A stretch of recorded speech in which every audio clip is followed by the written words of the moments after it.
తెలంగాణ రాష్ట్ర సమగ్ర శిక్ష ఆధ్వర్యంలో పనిచేస్తున్న కాంట్రాక్ట్ ఉద్యోగులను రెగ్యులైజ్ చేయాలంటూ అసెంబ్లీ ముట్టడికి యత్నించారు. కాంగ్రెస్ ప్రభుత్వం అధికారంలోకి వచ్చిన 100 రోజుల్లో న్యాయం చేస్తానని రేవంత్ రెడ్డి హామీ ఇచ్చారని గుర్తు చేశారు. ఇక ఇచ్చిన మాట ప్రకారం ఉద్యోగులను రెగ్యులరైజ్ చేయాలని డిమాండ్ చేశారు. ఆందోళనకారులకు పోలీసులకు మధ్య వాగ్వాదం చోటు చేసుకుంది.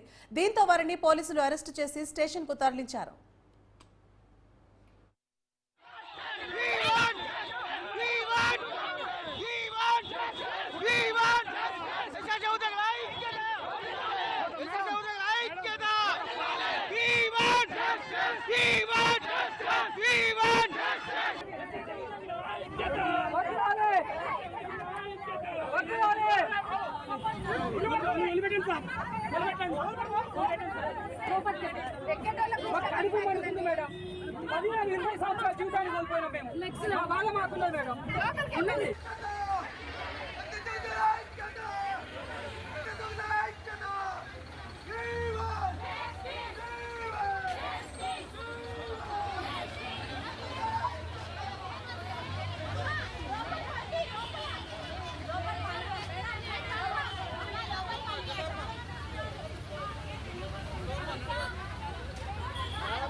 మీ సమస్యకు పరిష్కారం ఈ ప్రభుత్వం పోవడమే, చంద్రశేఖరరావు గద్దె దిగడమే.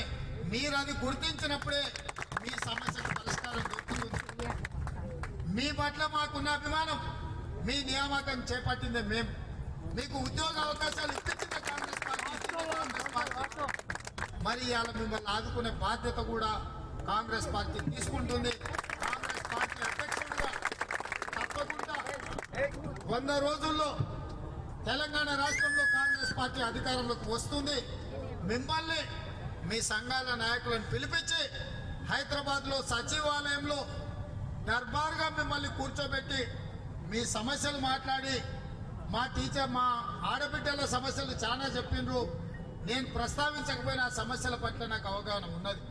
ఎందుకంటే గతంలో మీ ఉద్యమాలలో మా యూత్ కాంగ్రెస్ అధ్యక్షుడు మా వాళ్ళందరూ కూడా ఇందిరా పార్క్ దగ్గర మీతో పాటు దీక్షలో కూర్చుకున్నారు.